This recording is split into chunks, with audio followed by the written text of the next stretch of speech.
দিনটা ছিল 5ই জানুয়ারি। আজকে আমরা বেরিয়ে পড়লাম দীঘা যাওয়ার উদ্দেশ্যে। বাসের সামনের দিকে সিট পেয়ে গেলাম। আমার তো খুব ভালো লাগে সামনের দিকে সিটে বসে ভিডিও বানাতে বানাতে যাচ্ছি দীঘা। এখন হবে প্রায় রাত 12টা। আমাদের এখান থেকে রাত 10:30টার সময় বাসটা ছেড়েছিল। এখন তো অনেকেই বাসে ঘুমিয়ে গেছে, তো আমি আর কয়েকজন, আর যে না জেগে থাকলে বাসটা চলবেই না, তো ড্রাইভার দাদা তো সবাই জেগে আছি। রাতের ভিউটা দেখো একবার সামনের দিকে, কত লাইট, তাই না বন্ধুরা? কি সুন্দর লাগছে চারিদিকে রাস্তাটা। আর এখানে রাস্তার ভিউটা দেখো একবার বন্ধুরা, মনে হচ্ছে যেমন বিয়ে ঘর, তাই না?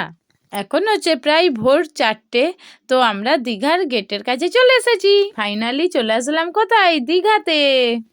এসেই আমরা লজে একটু বিশ্রাম নিয়ে নিলাম। আর এখানে গাছটায় কত পাখি দেখো। তোমাদের দাদাভাই বলছে পাখিগুলোর ভিডিও বানাবে, তো আসো। তো আমি তাড়াতাড়ি আসলাম। এরপর আমরা লজে বিশ্রাম নিয়ে বেরিয়ে পড়লাম চারিদিকটা দেখতে। আমার বাবাও এসেছে। তো ভীষণ শীত কিন্তু দীঘাতে। এখন আমরা চলে এসেছি দীঘাতে সমুদ্র সৈকত দেখতে। আমাদের মতন আরো অনেকে বেড়াতে গেছে ভোরবেলা। চারিদিকটা একবার দেখো বন্ধুরা, ভিড় কত সমুদ্র দেখার জন্য। আমরা ভিড় পেরিয়ে চলে আসলাম ফাইনালি সমুদ্রের কাছে। সমুদ্রের সামনে যত যাচ্ছি মনে হচ্ছে যেমন সমুদ্রটা আমাদেরকে ডাকছে, তাই না বন্ধুরা? সকালে আমরা সমুদ্র দেখে চলে আসলাম আবার লজে। তারপর এসে মুড়ি ঘুগনি খেয়ে নিলাম। তারপর শসা কাঁচা লঙ্কা পেঁয়াজও দিয়েছিল, তো আমি পেঁয়াজ খাইনি। তো এখন আমরা কোথায় যাচ্ছি? তারপর একটু চেঞ্জ করে চলে আসলাম জগন্নাথ দেবের মন্দিরে। জয় জগন্নাথ। তোমরা হয়তো অনেকেই এসেছো দীঘাতে জগন্নাথ দেবের মন্দির দেখতে, তো আমি এই ফার্স্ট টাইম আসলাম। তো আমি এখন জগন্নাথ দেবের মন্দির দর্শন করি আর তোমাদের সঙ্গে ভিডিওটা শেয়ার করি। ভিডিওটি ভালো লাগলে সাথে থেকো। Thanks for watching.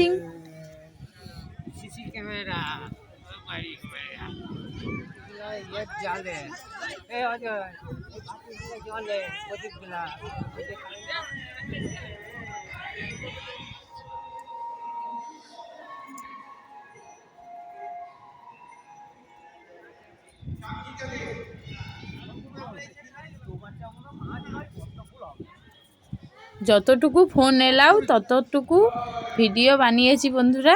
তোমরা দেখতে থাকো আমার ভিডিওটি।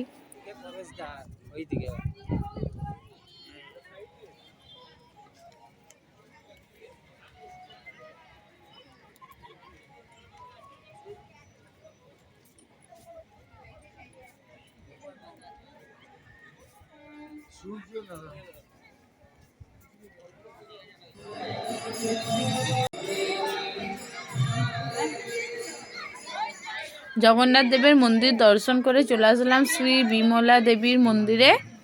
তো বিমলা দেবীকে প্রণাম করলাম। তোমাদের দাদাভাই এখানে টাকা দিল। এরপর চলে আসলাম শ্রী একাদশী মাতাকে প্রণাম করতে। তারপর চলে আসলাম নৃসিংহদেবের মন্দিরে। তো বাবা নৃসিংহদেবকে প্রণাম করলাম। আর একবার দেখো বন্ধুরা, মন্দিরের কারুকার্যগুলো কিন্তু বেশ ভালোই লাগছে, তাই না? এত রোদ, তাকানো যাচ্ছে না। আমরা প্রথমে বুঝতে পারিনি যে এই লাইনটা কিসের।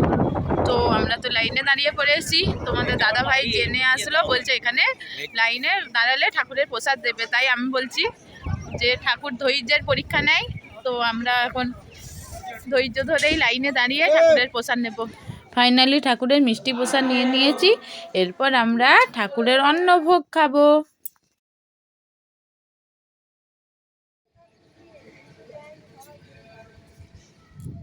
তারপর সূর্যদেব, তারপর কমলা দেবী মাতাকে প্রণাম করলাম।